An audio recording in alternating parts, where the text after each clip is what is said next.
Hi friends, നമ്മളുണ്ട് ഒരു special beef കറി ഉണ്ടാക്കാനിരിക്കുന്നു.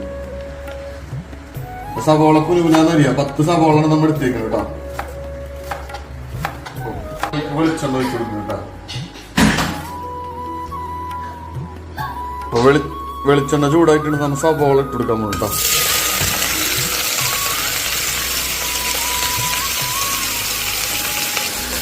സവോള നന്നായിട്ട് ഇളക്കി കൊടുക്കുക.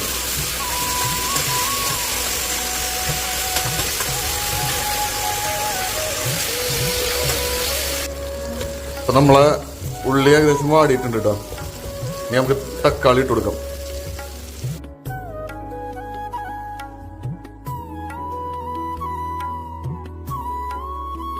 അപ്പൊ 1 കിലോ ബീഫിലേക്കുള്ള ഇൻഗ്രീഡിയൻസ് ആണ് ഇത് കേട്ടോ.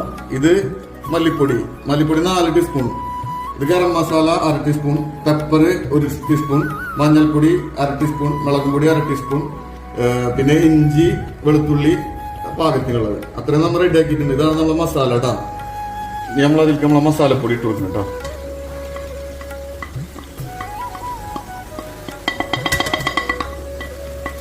നമ്മൾ പാകത്തിനുള്ള ഉപ്പ് ഇട്ട് കൊടുക്കാം കേട്ടോ. നന്നായിട്ട് ഇളക്കട്ടോ, പേസ്റ്റ് രൂപത്തിലായിട്ടുണ്ട്. ഇനി നമുക്ക് ബീഫ് ഇട്ട് കൊടുക്കാം.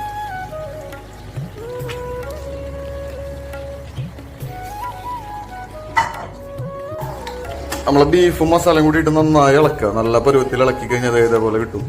ഓക്കെ, എന്നിട്ട് ഒരു 2 മിനിറ്റ് വെച്ചാൽ മതി. എന്നിട്ട് നമുക്ക് വെള്ളം ഒഴിക്കാം കേട്ടോ. വെള്ളം പൊട്ടിക്കുന്നുണ്ട് കേട്ടോ ബീഫ് കറി ഇടാം. ഇത്ര മതി ഏകദേശം. ഇടുന്നുണ്ട്. ഇപ്പൊ തന്നെ ബീഫിൽ ഓൾറെഡി ബീഫിന്റെ വെള്ളം ഇറങ്ങിയിട്ട് ഓൾറെഡി വെള്ളം ഉണ്ട്. അപ്പൊ നമുക്ക് കുറച്ച് വെള്ളം ഒഴിച്ചാൽ മതി. 1/2 കപ്പ് വെള്ളം ഒഴിക്കുന്നുണ്ട് കേട്ടോ. ഇനി നമുക്ക് നല്ല കുക്കർ മൂടാം. നമ്മൾ ലോ ഫ്ലെയിമിലാണ് ഇട്ടിട്ടുള്ള കേട്ടോ. അതിലൊരു 2 വിസിലടിക്കുക ലോ ഫ്ലെയിമിൽ. എപ്പോഴും ശ്രദ്ധിക്കേണ്ടതുണ്ട്, 2 വിസിൽ ലോ ഫ്ലെയിമിൽ അടിക്കുക, ബാക്കിയുള്ളത് 4 വിസിൽ ഹൈ ഫ്ലെയിമിലും കേട്ടോ. അപ്പൊ ഗൈസ്, നമ്മളെ ബീഫ് കറി സെറ്റ് ആയിട്ടുണ്ട് കേട്ടോ.